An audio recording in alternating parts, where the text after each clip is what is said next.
Again, just her reaction. Happy to be able to go home? Very happy to be able to go home, yeah. What did she say to you? Anything? You know I can't disclose that. She cried? She smiled? Yeah, she's ready to go home. When will that be? It won't be today, is that correct? She can post the bond, she'll go home today. Judge's ruling was that the bond is set, so that's where now. But what is her bond? She could go home today then. right, that'll be in the court filings. You guys But can she check would that have to, sentencing date was not until August 5th. Correct. Thanks, guys. That was Danielle Redlick's defense attorney, Andrew Parnell, responding to reporter questions after today's verdict in the kitchen knife murder trial. Now, the jury found that Redlick was not guilty of second-degree murder in the death of her husband, Michael. Now, Michael Redlick bled to death after being stabbed by the defendant, who then waited 11 hours to call police. Danielle Redlick claimed self-defense and took the stand to give her explanation of what happened. And the jury clearly found her credible. So what I want to do now is take a look back at how she testified about the actual stabbing on both direct and cross. So when he grabs you, what happens at that point? I just shift and to the left, and I trip up on my feet, and I fall to the ground. I was on my knees, so as I was coming up, he grabbed me by the collar, and I felt our heads collide. And at that point, I grabbed the center island, and I reach up to pull myself up to face him this way. And that's when he takes his right hand, so he grabs me here and slams me down onto the center island counter. What's going through your mind at this point? Well, I'm scared. I'm thinking I'm under attack. He's standing above me here, this way, and he cocks his fist back. I can see him, and he's acting like he's gonna punch me in the face. And instead, he comes down and he grinds his fist into my face, and then puts his hands over both his hands over my hand and my nose, and he's pressing as hard as he can, smashing my nose into my face.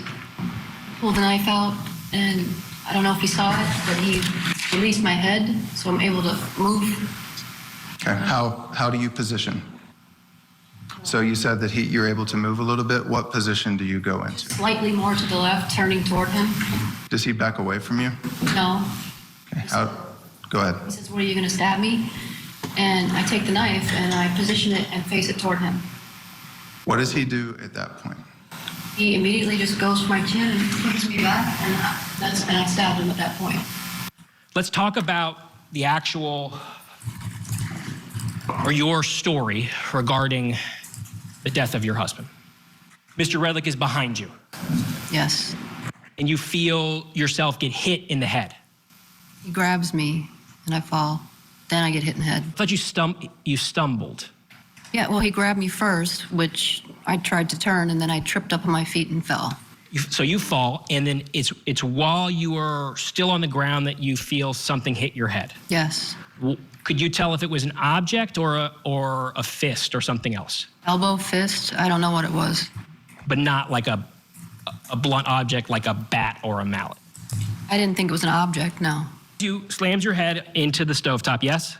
Yes. And at this point, you have a 6'1", 240-pound man pressed against your body, yes? Yes. Pressing you against that island. Yes. The next thing that you say happens is that he begins to take his fist and he's rubbing it in your face. That was your story, right? He took my head and he held it down. It was a very awkward position. I couldn't move because it was hurting, and yes, he had me pinned, so he held my head down first. He's on top of you, pressing you with all that rage and all that might, and you are, as I understand it, able to, with him on top, reach over with your left hand or right hand to locate the knife. My right hand, it was the only free hand I had. So with the free hand, you are able to grab the knife from that far drawer at the end. Yes. Your testimony is that he doesn't immediately react to you getting the knife, correct? He reacts, he lets my head go. A little bit. Yes. And he's still full of this rage, correct? Yes. You see it in his eyes. Yes. He's angry. Yes. And you think that he's gonna maybe kill you in this moment. Yes. and he sees you with the knife. And his reaction, you say, is he takes his hand and he shoves with all of his might your chin back against that island, correct? Yes. And it's in that moment that you take the knife and you jab it into his shoulder. Right.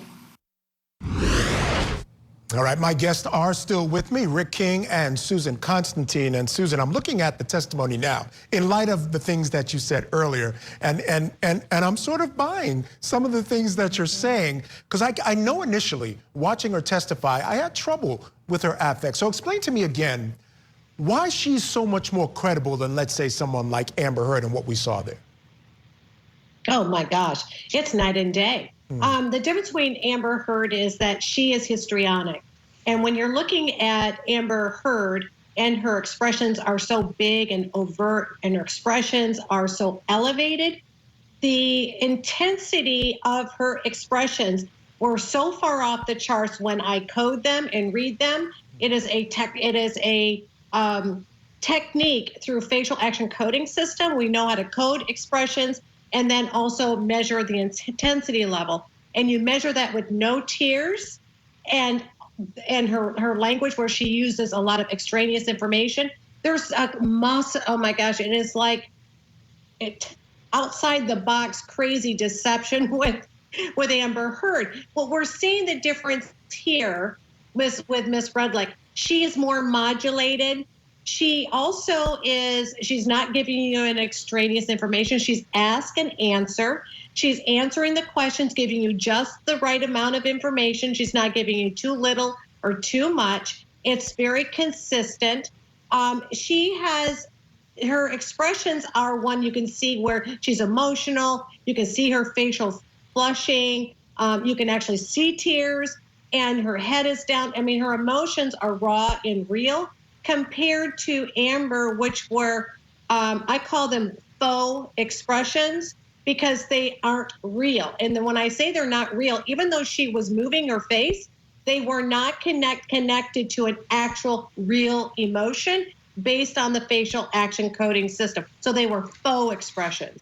With Miss Redlick, it's a different story. Hers were consistent with true felt emotions, and all of her movements were timed correctly.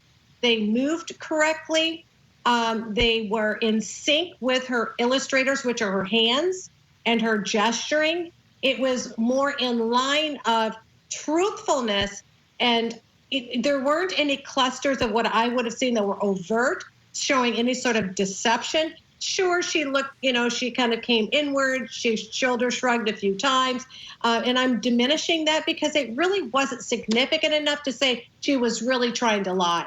And Amber was working too hard to try to convince, wherein Miss Redlick didn't have to convince. It just was her gestures and everything were so in sync that the emotional affect matched her words. So it was more believable. Rick King, let me ask you, there was the prosecutor came under a little bit of fire, folks saying they thought he was too hard on her, that he was too aggressive. And, the suggestion being, of course, she was someone who was claiming to be a victim of domestic violence and maybe kid gloves were required here. Did you find any of that when you were watching some of this cross-examination?